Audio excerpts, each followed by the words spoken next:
What is up, Team Brie Gagne Fitness? Hope you guys are having a fantastic day. We are jumping into my favorite macronutrient. I love talking about protein. So protein is going to be crucial no matter what your goal is. If it's weight loss, fat loss, building muscle mass, protein is key. Now, I want you to take, if your goal is weight loss, take that goal, switch that mindset to fat loss. And here's the difference between them. Weight loss, you are simply jumping on a scale and weighing less. You are burning both body fat as well as muscle mass. You'll have the same physique, just way lighter on the scale. Now, fat loss, we are focusing primarily on burning body fat, keeping as much lean muscle mass as we possibly can. So you'll jump on the scale way lighter, but you'll also have the physique that you're after. That strong, toned, lean, desired look comes from protein. Now, if your goal is building muscle mass, that primarily comes from being in a calorie surplus. However, we need protein to help build more muscle mass to keep that. So when you are in a calorie deficit, you're keeping as much lean muscle mass as you possibly can. The more lean muscle mass that we have, the more calories that we burn. The more calories that we burn, the faster we get you to your goals. So protein is key. Protein doesn't store in our body the same way that the other macronutrients do. It determines what we look like, and it is the building block to everything within our body. So protein is key. Now, I always prioritize and say that we need to get protein through whole food sources. However, this can be very difficult. I usually generally recommend 1 gram per goal body weight. So if you're in a fat loss journey and you're trying to get to 150 pounds, we need 150 grams of protein a day, which can add up and be a lot. Protein is the most satiating macronutrient as well. And I don't know about you guys, but I get tired of eating chicken and egg whites all the time.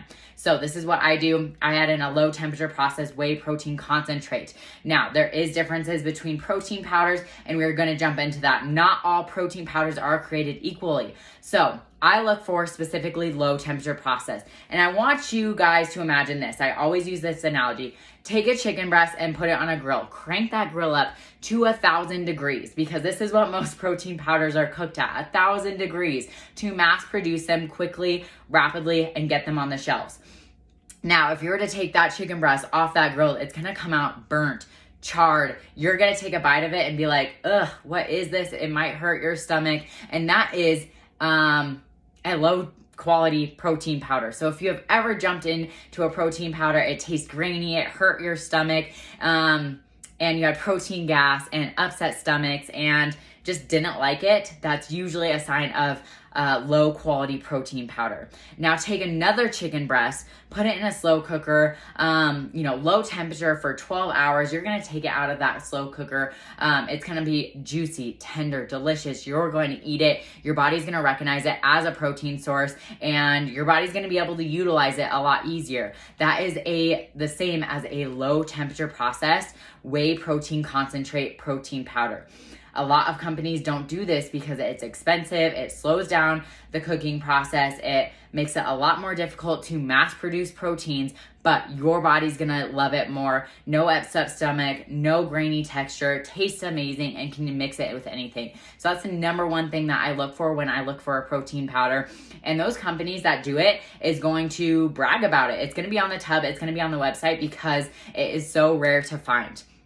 Now, for whey protein concentrate, this means that it is digesting slower, just like we were to eat a chicken breast. There's also a whey protein isolate that I'll be talking about in another video. This is usually utilized right after a workout to start the rest and digest process after that workout. But we're specifically looking for a low temperature processed whey protein concentrate, because it's going to keep you full, it's going to digest slower, and it's going to digest just as if we were to eat that chicken breast. Now, I utilize it for, say, breakfast, making protein pancakes, putting in my coffee, replacing sugars and creamers that are high in calories. I make protein oats, overnight oats. I make my protein ice cream. You can practically do everything for it.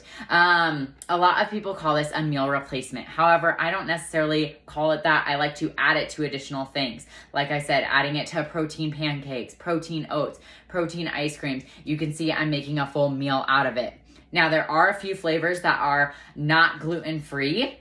but a majority of them are. So the 2 ice cream sandwiches, mint ice cream sandwich and the ice cream sandwich, are not gluten-free because of the little cookie bits in it. Now, every other flavor within level 1 is gluten-free. So if you are gluten-free, don't worry, we've got you covered.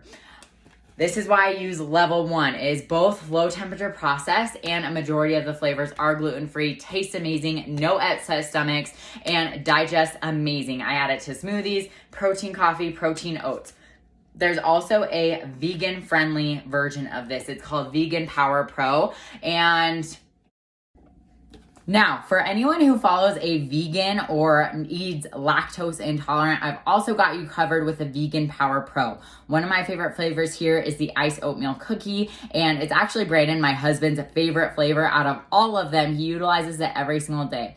But we've got you covered if you're vegan or lactose intolerant as well, to help you get your protein. It's almost more important to start supplementing with high quality if you are, because it is going to be so difficult for us to get it through whole food options. Now, like I said, if your goal is fat loss, working to build muscle mass as well, then protein is going to be the most important thing. We want to shoot for roughly 1 gram of protein per goal body weight. However, if you're not tracking and not in the app with me, let's get you started, because it could vary based on person to person. But I want to make sure you guys are covered. Doesn't store in our body the same way that the other macronutrients do. Helps us burn more calories throughout the day to keep more lean muscle mass, and is crucial for any goal to ultimately get the physique that you're after. So if you guys have questions, as always, drop them below, and let's get you guys going and hitting your protein goal. Love you all.